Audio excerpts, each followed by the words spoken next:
అత్తయ్య, నాకు కూడా విరాజ్ రమ్య సరైన జోడి కాదనిపిస్తుంది.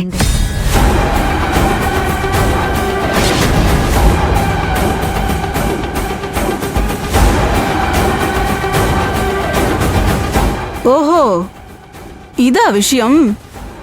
ఈ సంబంధం చూసింది నా కోడలు మిథిలా కదా, అందుకే వీళ్ళకి వద్దనిపిస్తుంది కదా వైజయంతి? అలా కాదక్క, విరాజ్. ఇంకెలా మరి? అత్తయ్య, ఆలోచించండి. ఇది విరాజ్కి సంబంధించిన విషయం. తనకిష్టం లేనప్పుడు ఎవరు మాత్రం ఏం చేయగలరు? అలాగని అందరి ముందు అత్తయ్య ఇచ్చిన మాటకి విలువ లేదా? వదినా, ఇచ్చిన మాట కంటే విరాట్ జీవితం ముఖ్యం. అవునులే, అత్తయ్య గౌరవ మర్యాదలు మట్టిపాలైనా సరే ఎవ్వరికీ అవసరం లేదన్నమాట. పెద్దమ్మా, అన్నయ్య నోరు తెరిచి ఈ పెళ్లి వద్దంటున్నాడు. అలా ఎందుకంటున్నాడో మనం గౌరవించాలి కదా. నాకు కూడా విరాజ్ ఈ విషయం ఇప్పుడు చెప్పడమే మంచిదనిపిస్తోంది. నువ్వు ఊరుకో హర్షిత్. అమ్మ అందరి ముందు అనౌన్స్ చేసిన అమ్మాయిని వద్దంటే అమ్మ మర్యాద ఏమవుతుంది? చాలా ఆపండి.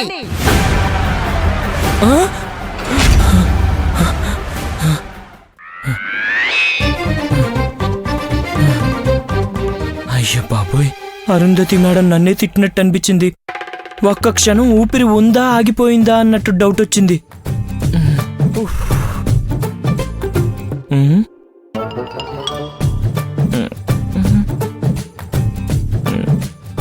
ఇదిగో మీనాక్షి, ఇది చాలా అన్యాయం.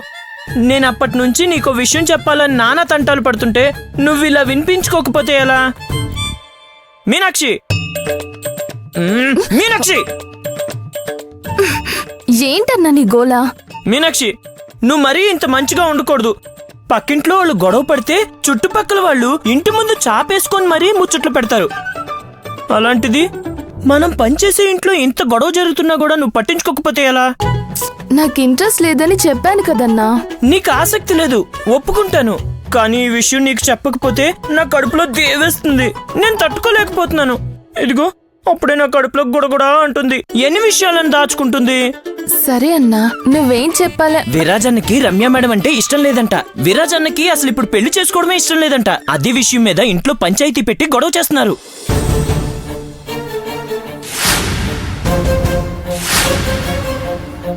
మొన్నటి వరకు పెళ్లి నిశ్చయమైపోయిందనుకున్నారు. కానీ ఈ రోజు చూస్తే ఇలా జరిగింది. 3 వారాల్లోనే పెళ్లి విషయం కాస్త పొగైపోయింది. ఏంటన్నా నువ్వనేది? ఆయన పెళ్ళొద్దన్నారా? ఇది చిన్న ఇష్యూ కాదు. నిశ్చితార్థం జరుగుతుంది అనుకుంటున్న సమయంలో పెళ్ళొద్దంటే ఇదొక అమ్మాయి జీవితానికి సంబంధించిన ప్రశ్న. నువ్వు సరిగ్గా ఆలోచించావా? సడన్ గా పెళ్లి వద్దంటే ఆ అమ్మాయికి ఎలా ఉంటుంది? నిన్నడిగే కదా ఈ పెళ్లి నిర్ణయం చేసుకున్నాము. విరాజ్, ఈ గిఫ్ట్ నువ్వు వద్దని చెప్పావు కదా. నేను మాటిచ్చాను విరాజ్. ఒక్క మాట చెప్పు విరాజ్, రమ్యతో పెళ్లి వద్దని నీ అంతటా నీకే అనిపించిందా, లేకపోతే వేరే వాళ్ళ నిర్ణయాన్ని నువ్వు చెప్తున్నావా? వేరే వాళ్ళ ఒపీనియన్ వినాలమ్మమ్మా, కానీ నా డెసిషన్ నేనే తీసుకోవాలి.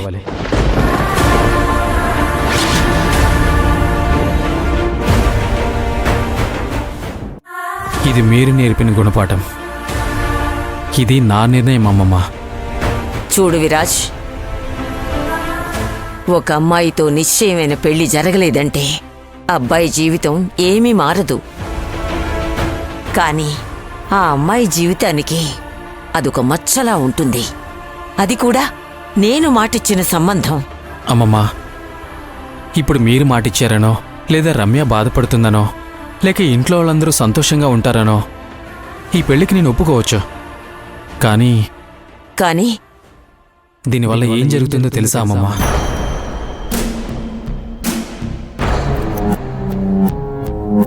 తనపై ప్రేమ లేని నేను ప్రతిరోజు ప్రేమగా నటిస్తూ ఉండాలి.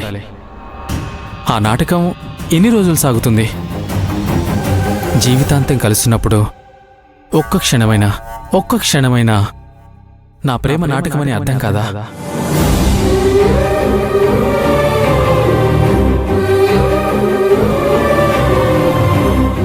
అమ్మమ్మ, ఇప్పుడు రమ్య బాధపడుతుంది, నేను ఒప్పుకుంటాను. కానీ భవిష్యత్తులో తన జీవితం గురించి ఊహించుకున్న తన సామ్రాజ్యమే కూలిపోతుంది. ఆ బాధను తట్టుకునే శక్తి రమ్యకి, దాన్ని చూసే శక్తి నాకు ఉంటుందంటారా?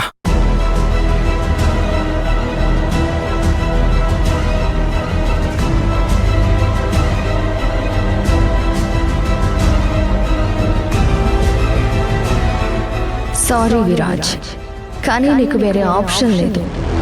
అమ్మమ్మ అస్సలు ఒప్పుకోదు. అమ్మమ్మ తన మాట కాదని నీ మాట వింటుందని అనుకుంటున్నావా? అది నీ భ్రమ. Mithila, don't worry. అమ్మమ్మ అహం ఉన్నంత వరకు ఈ ఇంటి కంట్రోల్ అంతా నీ చేతుల్లోనే ఉంటుంది. రమ్య విరాజ్ పెళ్లిని అమ్మమ్మే ముందుండి జరిపిస్తారు.